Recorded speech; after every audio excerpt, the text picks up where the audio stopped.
Hello and welcome to the first ever episode of the Stereotypical Music Podcast, brought to you by the OX Collective. On this episode, we discuss our favourite tracks of 2020, the sale of Taylor Swift's masters, and the most weirdly relatable song we've heard in a long time. Before we start, I'd just like to say a massive thank you to our sponsors, the wonderful Allo Sound Studios. They've been kind enough to host us for this episode, and I would highly recommend them to any artist looking for a great recording experience. Okay, let's get into it.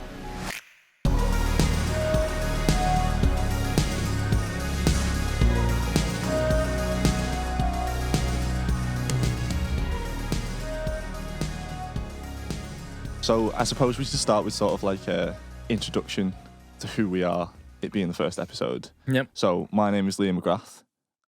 I am a musician, producer, songwriter, sort of one of the creative guys at the OX Collective. And this is my wonderful friend, collaborator, best left back in the Northwest. Arguably, Mr. yes. Jack O'Neill. Morning. How did we meet, Jack? Met in college. We both did a music technology course. Yeah. And we bonded over SM57s to begin with, I believe. And what would you say our tastes in music were like at the time, as a bit of like background, and how has that changed over the years? Yeah, so when we first met, you was in an indie bubble, Yeah. as we call it. Like, you hated everything that you didn't like. And, you know, you was very into like your guitar-driven music and your bandy stuff. Yeah. Where I was more electronic-based. I liked my EDM. Yeah. And I feel like... It's almost flipped. Yeah, I'd say the same. Because you're into the guitar stuff. Yeah. More than you were. Definitely. No, I wouldn't say... Would you say it's like your main? Nah. You've always been the more poppy guy than me. And I've like a bit... Because even now, like, the more electronic stuff that I listen to is a bit left field. Yeah. I feel like as we've gotten older and known each other more, like, I've come to you with like more guitar music and gone, oh, I like this now. Yeah. And you've come to me with more like electronic sort of drum machine based synthwave stuff and be like, oh, this is funky, isn't it? Yeah. So it's almost, Yeah. And Dominated. so with that in mind, let's get into it. 2020 was like a terrible year. Yeah. But some good music, arguably. What were you listening to last year? I'd say the main people I was listening to were Seagirls, Oh, right, okay. which is a mad one because, like, obviously, like, I'm a fan of Pale Waves, you know that. Yeah, I don't know. And there was one of them who like I kept seeing on like posters for like festivals and lineups and stuff. And it was sort of the same with Seagirls. Like, I guess it's because they're like a more modern, to me, band. Yeah. So I can't remember how I first got into them. I think it's because I listen to my daily mixes on Spotify now. And most of it's just shit. And I just skip it to find the ones I like. And every now and again, something will tweak. I'm like, oh, that's a good one. And it was All I Want to Hear You Say If You've Heard That one. Right, I think you might have sent me a couple at some point. Yeah. And then Violet was next, as in like singles I was listening to. And then they brought out their album, like, in lockdown. Yeah. Which was crazy. So when I was going on walks and stuff like everyone was doing, that was the main thing I was listening to. Yeah. At the time. I think a similar thing happened to me with when The Weeknd brought out his album like at the start of lockdown. Yeah. That got me because I did like the classic thing of I'm gonna get fit in lockdown. I started like running and stuff. I feel like a lot of those tunes are very like dark, vibey, motivational things. Like, did you? Because obviously, like, I know you like sort of not like older Weeknd, but like I know you like Beauty Behind the Madness. Yeah. What did you reckon of the latest one? The thing is, like, Beauty Behind the Madness was so good. It was like you didn't have to skip it to enjoy a song. And obviously Blinding Lights is massive and everyone likes that one. Like, I like the production of it. I like the sound of it. But it wasn't really for me. Like, I wouldn't go and choose to listen to it again. Yeah. I mean, I see, the thing is, I'd say as good as like Beauty Behind the Madness was, it's almost like, and I've had this problem with like past Weeknd albums where like there's like great songs on it, but for me, like, I wouldn't listen to Beauty start to finish. You know what I mean? Yeah. Like, there would be ones that I'd be like, oh, whereas this one was more coherent as a full project, I reckon. And I remember saying to you actually when it came out that it was like a return to like his darker vibes or whatever, thinking that you might like that. But I don't know, do you prefer him like when he's doing his poppy stuff? Don't know whether Weekend, you know, I think it's because especially after Starboy that I was like dead against. Yeah. Just didn't like it. I feel like a lot of people didn't like it. I don't know. Like I think obviously as the Weekend's transitioned, Yeah. the people's views have as well. Like when it was a bit underground, when like Loft Music and stuff, everyone's like hyping it. Yeah. And then like Beauty was mainstream, and then Starboy was a bit different. Yeah. And this is just like Yeah, I almost feel like this is it like a decent combination of like it's got like blinding lights and like the poppy stuff. yeah. But then it's also got more like darker alternative stuff as well. Obviously, I feel like this is the year that you really got into the 1975. Mm-hmm. And I feel like we can't talk about what we've been listening to last year without talking about the 1975. Yeah, man, I'm puzzled because with the Spotify 2020 Wrapped, the 1975, it was one of them that I used to not listen to because I know that people liked them. Right. Do you know what I mean? Yeah. And I was like, oh, if someone is as much into it as they are, then I'm not gonna like it.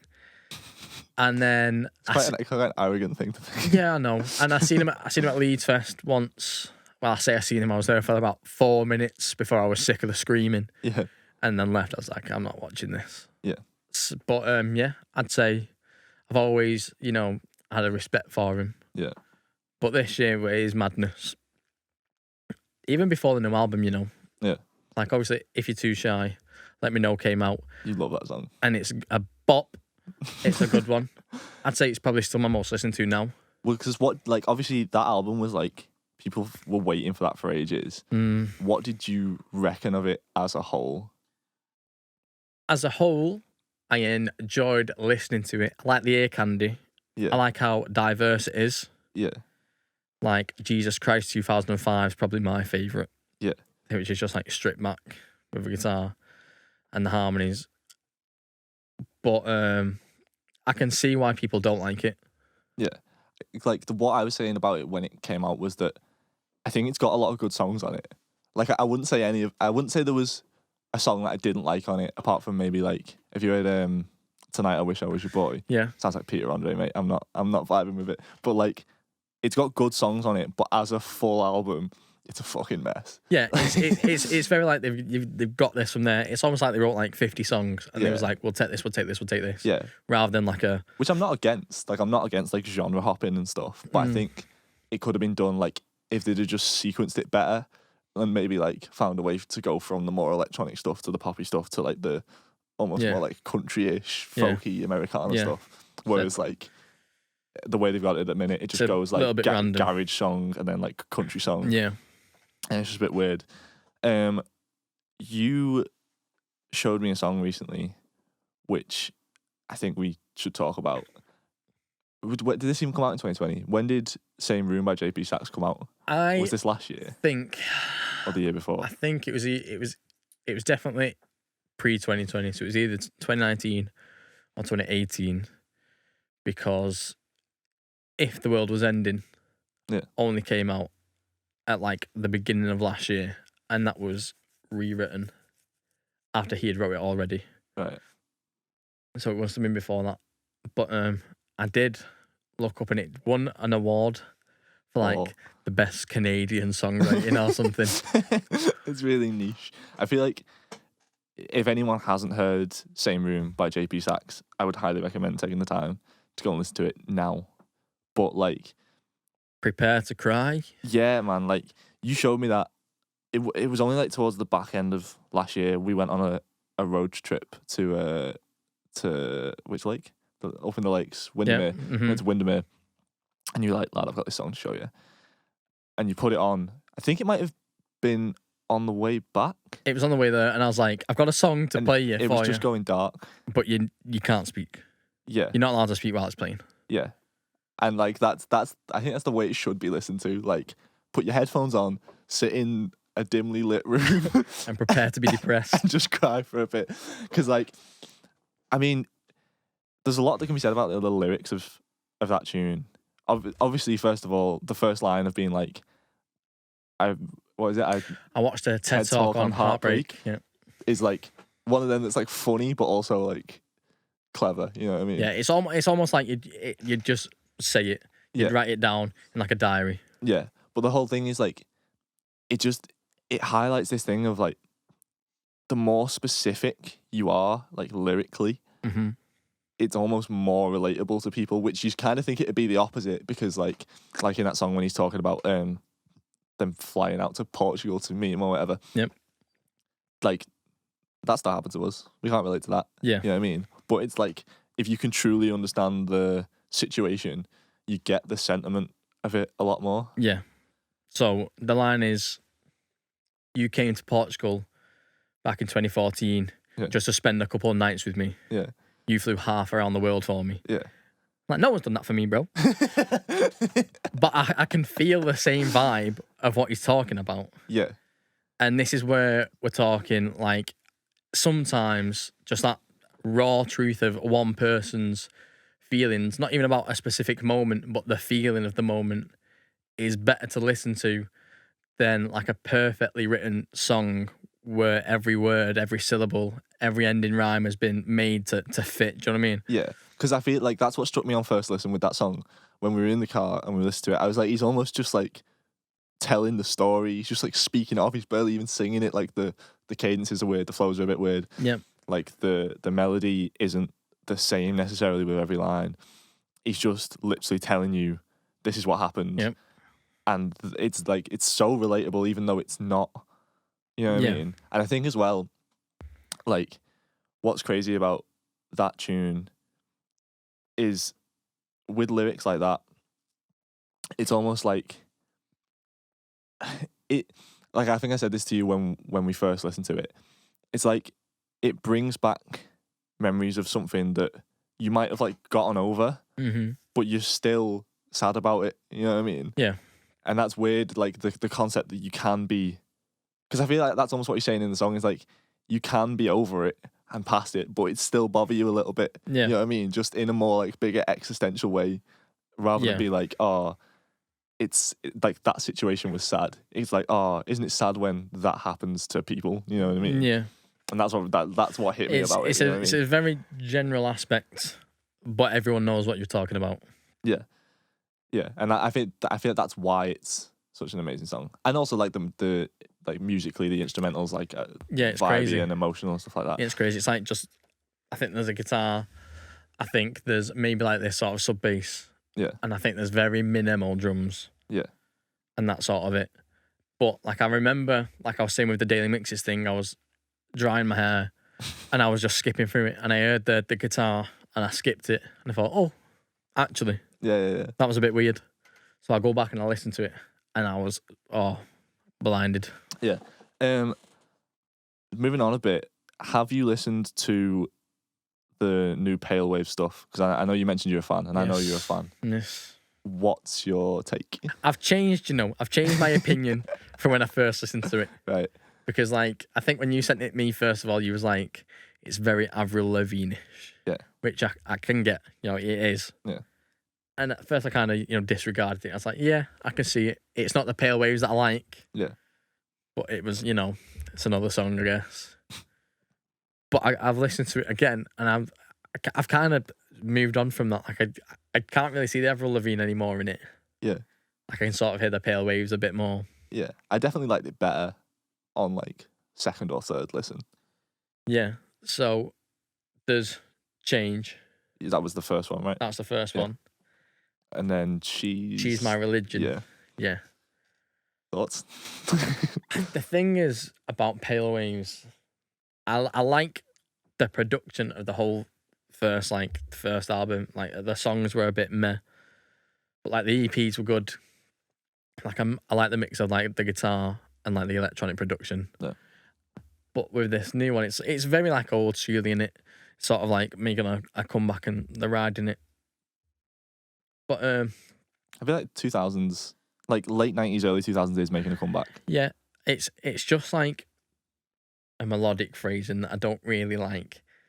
See, that's what I do like about like always Change. going back to like the root note and stuff. Yeah. Like I'm like, come on, bro. Like move on, move on. I don't know, like I'm not a massive fan of them anyway. Like I like odd songs, but I just her voice in general doesn't and like really do it for me. yeah, you say like she sounds completely different live to what she does on the record. But it's you do this thing as well. What, when I'm singing? Yeah, you know, Right, like okay. like a high range, Yeah. and when like at the end of the note, you can sort of hear it go up. Yeah, And it's very like raspy. Yeah, yeah. Like, I feel like she doesn't. Someone must have told her that, you know, it's good, keep it going, don't lose that thing. Yeah, But there's like no control over it. It's like every third word's going, yeah. and I don't like it. Maybe that's just me. I don't know. Yeah, it's taste in it. I want to talk about something that you mentioned to me a while ago, which is kind of crazy. Scooter Braun sold Taylor Swift's masters Yeah, for 300 million. yeah. That's crazy.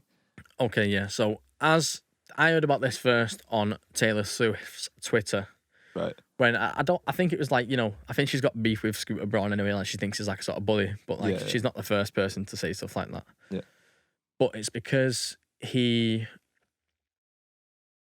think a lot of artists, first of all, don't own the masters. Yeah. It's the label. And I first heard about people wanting the masters back from Kanye when he was ranting on Twitter, saying that the masters belong to his children, it won't belong to their children, and all that sort of stuff. And that's when I got into the Taylor Swift thing, where she wanted to buy her masters, but wasn't given the opportunity. Right. And then I don't know how it got around to it, but Scooter Braun's business venture group sold. I don't know. It must have been Taylor Swift's masters. To the new clients. Right.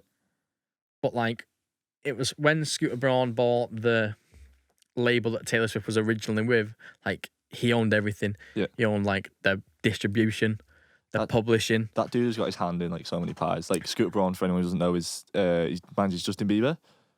He manages Ariana Grande. Like a few massive pop stars, and then he also has his hand in like, you know, like publishing for various different people. Yeah, like I said with that, he owns. Yeah, he owns like the net, so he has everything involved. He owns music. He owns the music. He owns T-Swizzle now. Yeah. And well, he doesn't because he's just sold T-Swizzle. Shit. But I think the reason that she wasn't allowed to buy it is because, like, obviously it's gonna lose value of the business in general. So, like you said, it sold for 300 million. Yeah. And then she wrote an email, or she got offered from the new owners to buy them. She's like, oh yeah, sound. It's all come round. Yeah. But it said that even if she bought the masters from them, the deal that Scooter Braun made with these new people says that he's still gonna profit off what she makes. Yeah. So she was like, it's disgusting. He must really hate her because obviously, like, it can be viewed two ways. It can be viewed as good business on his part, but also it's like seriously nasty good business. Like, it's good business, not necessarily for the sake of being good business. You know what I mean? Slightly immoral, I'd go with. Yeah. Because, like, if he owns the masters, he gets to decide, like, if it's an advert, what product it's for, which can obviously go against, like, her branding and that sort of shit. But, so yes, she just wrote to him and I was like, thanks for the offer, but I'm not buying them. Yeah. So, in the end, you know, they'll still always profit off these, but she's re-recording her own songs again. That is crazy. And I think the gist is that if these new recordings play more and get featured more on other stuff that she can decide where they go, that people will stop listening to the old ones. Yeah. It'll stop getting, like, pushed towards people more. I think, like, that'll happen to her fan. Like, her fans will do that, but I'm not sure how much, like, that'll change for, it was like, It was on a Christmas advert, the new recording of Love Story. Oh, really? Yeah. What I found really interesting about it is it's not just it's not just the masters. They've also Shamrock Capital, which is weird actually that they even bought them because they're just an investment, like an enterprise equity like company an equity or whatever. Fund, but they also bought the rights to the artworks, so that's really gonna like fuck up her merchandising because now they're gonna get money every time she wants to release stuff with like. It's a weird one, isn't it? Yeah. It's like you don't have the freedom. Yeah. But as I was looking into it and about Taylor Swift, I was looking about the Kanye thing as well. And it, obviously he was writing for Jay-Z at like the very beginning. And so Jay-Z owned Kanye's masters and sold them to buy his own. that that it's crazy Sold your boys masters. the way the music business works. Own his own. Which I guess is like, unless you're like with your own label or like you're an indie label yourself. Yeah. But like I was thinking about this, like, I guess that's the good thing about like, how technology's changing and stuff. How like you don't really need to go that route anymore. Yeah. Because like in an old like record deal, you'd get like the money first, you'd get the advance. Yeah. And then you'd end up owing like triple it back anyway. Yeah. But the thing is, it's almost making it like it's pulling in the opposite direction. So like, for example, say like the more independent artists that there are, because people can do it themselves now. Yep. It's almost like the labels are like, oh shit, we need to like find any possible way to get money off people. So then you got like 360 deals and stuff like that, and like people are getting really screwed over. Did you see that thing? I don't know if it was on Twitter, but like Anthony Fantano made a video about it where people have been having a go at Taylor Swift because she's gone back to like a more like folksy indie sound, and people are like, oh, you're sort of like almost that she's like cosplaying as an indie artist, you know what I mean? Yeah. Which I think is kind of dumb. People are hating. Yeah, people are hating, and it's like obviously she came from like a country background, but I think people's angle was like because indie artists are struggling at the minute with like the past year being what it has been, that she's like stealing their sound and profiting off it, which I think is kind of, I don't know, I think it's kind of dumb. Yeah. I don't know. It's a bit mad, isn't it? Because like if you look at the back catalogue of what she's done in like 15 years worth of work, it has gone very all over the place. Yeah. So I think because if she started a bit countrified, and obviously the folklore album has gone back to that sort of view of music, you can't be fuming. No. And as just well, because like, she's playing a different genre. And I'd say even if she hadn't have come from there and she'd have just been a pop artist that went slightly more folky or whatever, that's fine. You know, I think that's it just what doesn't help inspiration that is. she's massive. Yeah. I think anyone at of that stature is going to get hate for something. Yeah. You want to talk about Lad Baby and Christmas number ones? Yeah.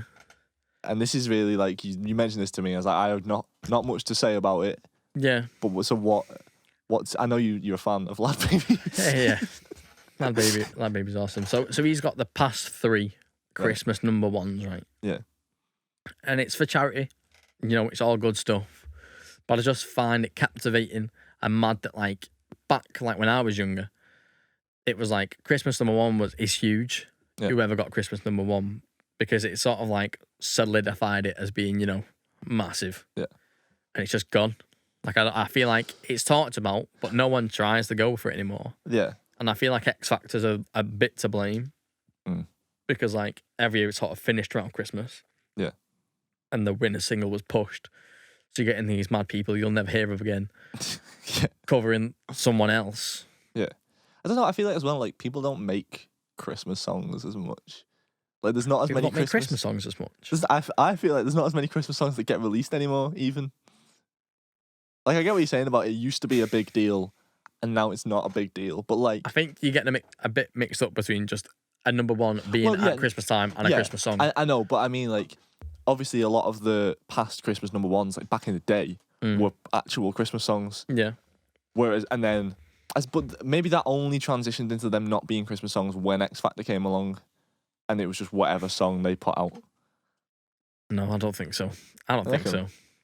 Because like it's mad that the Christmas songs that we have now are the Christmas songs that was made, like back in like the 80s and 90s and stuff. Yeah, because no one's making Christmas songs anymore. I know, but like you can't make a Christmas song anymore. Why not? Like, who do you know that's made a Christmas song that stayed relevant? Well, like, that's what I mean, but like, why is that? Grande's made one. Why is that? Do you reckon? Or do you reckon you already have to be extremely relevant? But that wasn't the case back in the day, because like obviously like Slade and Wizard were successful, but like they're not like Paul McCartney level. Just to compare people that make Christmas songs. You know what I mean? I don't know.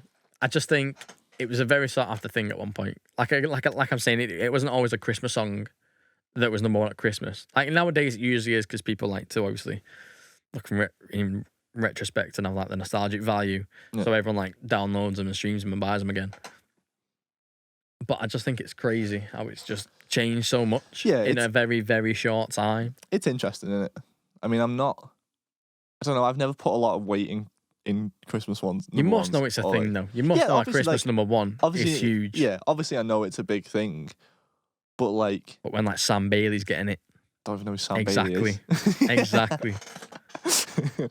We're moving slightly towards the end now, so I think we should go into a segment that we have very wittily called Jack's Tactical Tracks.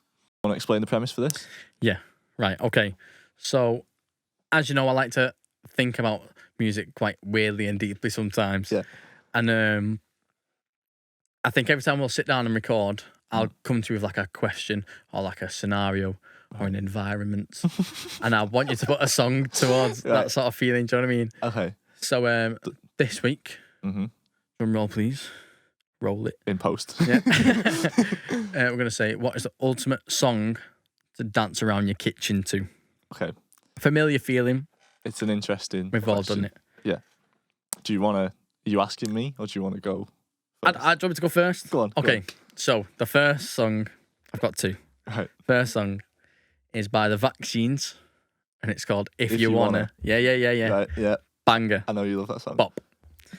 It reminds me of like summertime. It's like a festival vibes. It starts and it's punchy. It's in your face and it's just like major all the way through so that you can chant it. And as you already know, when I'm in my car and it comes on, like you can't move your feet and stuff, so I punch the ceiling to the beat. I'm like, poor Desmond, right? But it also reminds me of my friend Jamie. Shout out Jamie. Top fella. If you're listening or watching. Yeah. Because I think we first started listening to it when we was in Friars in Warrington, to be fair, right? And it was one of them, like, when you're outside and you're having some fresh air and you can hear the... Yeah. Where's my guy? Where's my guy? We're going. We're dancing. But it was also, like, sometimes when, like, the bars would shut and stuff and everyone would be going home, again, we'd just get together and we'd start singing a song. We'd start, like, our own little mosh pit. Yeah. Just us two. I bet with, like, mongs to other people. But, you know, it doesn't matter. It's just very, very uplifting. It is like a summer anthem, you know what I mean? Yeah, and I feel like if that comes on anyway, you know, the foot goes. Yeah. The mouth goes. And you just start going. What's the other? The second one is by Madonna, and it's Hung Up. Right. It's the one with the ABBA sample. Yeah. Classic Song. Yeah. I'd say that's more danceable.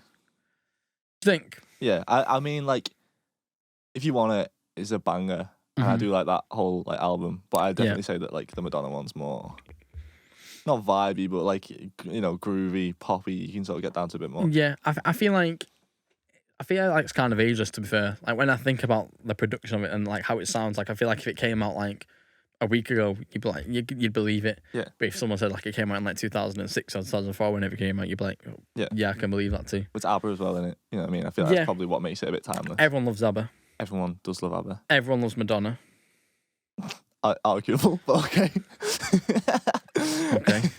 But that song in particular is almost annoying because like it's a banger, but then if you listen to it, it sticks in your head for like 5 days afterwards. That's what you like though. You know that you keep humming, and the best thing is that when you hum it, and then you hear someone else humming it, and you go, "Shit, did I start that?" Or are they just in my head? Yeah. You're like, I was just singing that a minute ago. Yeah. Yeah. So my answer to this question is: are you familiar with Sledgehammer by Peter Gabriel? No, but we do know who Peter Gabriel is. Yeah, our tutor in college loved Peter Gabriel. Yeah. That song, I'm not like a Peter Gabriel fan particularly. I haven't really listened to much Peter Gabriel. Tony's fuming. I know, yeah. I only came across it because Harry Styles spoke about it in an interview, this song. I think he did a cover of it when he did Howard Stern. And the way he described it initially was, it's the best, he thinks it's the best mixed song ever. And as someone who makes and mixes music, I was like, I gotta listen to this. Yeah. And to be fair, to say it was recorded in the mid-80s or whatever, the early 80s, impeccable. I would highly recommend it. But aside from that, it's just. And do you agree? Do you think it's like when you listen to it, like obviously because now you've been told that. Yeah. Are you listening out thinking? I'm trying to listen mix objectively. Yeah. And I do think it sounds really good. It sounds great. I don't know if it's the best mixed ever, but like. But you think if that comes on in the kitchen? Yeah. The socks are coming on. The MJ's coming out. Rest his soul. And if you wake up feeling a bit Sledgehammer, Peter Gabriel while you're making your eggs in the morning, sorts your day out. Am I going? Yeah. And then see that was my definitive answer. But then last night I can't remember what I was making. I was in the kitchen. I was making something. Probably a stir fry. And I was listening to Justin Timberlake, and Señorita came on. Yeah. That's a vibe. The hips are going for that one. I wouldn't say it's like my go-to, but I was like, okay, this really does fit the purpose. Fits this. Yeah, for the kitchen. Yeah. So it came on last night, and you was like, oh. I was just listening to a bit of JT. Yeah, as you do. I did every now and again. I'm not ashamed of it. And it came on, and I was like, oh, because it's got that like, it makes you do this. You know what I mean? And I was like, you're saying that, but I can't see it with Señorita. JT, I can see it already. Like I know where we're going. Yeah. Because I'm getting the Timberland drums in my head. Yeah. And then I'm getting the other backwards. Oh. Yeah. The groove. Like that I can feel, but I don't know about Señorita, bro. I don't know, man. It's just like ultimate song. Ultimate. Maybe not ultimate, but it was just fresh in my mind because it happened yesterday, and I thought I'd mention it because it's up there. I mean, there's a million different ways you could go with this. Yeah. And so I feel like stuff like that's a bit like R&B, hip hoppy. Yeah. With a bit of a groove, you know what I mean? Or alternatively, you could go with like Madonna, Peter Gabriel, like big pop sounds. But you know, that's what I'm thinking. Not bad. I think next time I'm gonna come here with like more of a hard hitting one. You're gonna go in next time, are you? Yeah. Okay. Can't be, not everyone's positive all the time, and neither are the questions gonna be. So prepare. Oh shit. And that brings us to the end of the first ever episode of Stereotypical. Did you have a good time? I had a good time. I can't say no, can I? I can't just say no. No. I think it's interesting. Your podcast. I think it's interesting because like I don't know how much it's come across, but like we used to argue a lot. We did.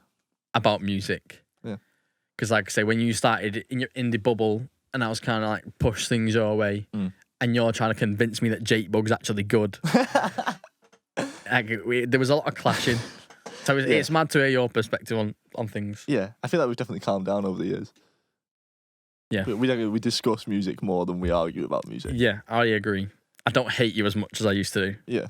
And it would be interesting in the future to have like guests on. I think that's where we want to go with this, to have like not all the time. Sometimes it'll just be me and you. But sometimes we'll have some guests on. We know a lot of musical people. So I feel like it'd be nice to get other people in. And not necessarily interview them, but just do this. You know what I mean? It's just nice to talk about music. Chinwag. It's nice to discuss music. But yeah, as for this episode, thank you very much for listening to the first ever episode of the Stereotypical Music Podcast. You can follow the OX Collective on Instagram. Also follow Allo Sound Studios. Thanks again for hosting us. The wonderful Big up! Allo Sound. I'll link everything down in the description on the YouTube video or wherever you're watching this. We hope to see you next time. Thank you very much. Goodbye. Yeah, like I should point. Yeah. Subscribe. Yeah.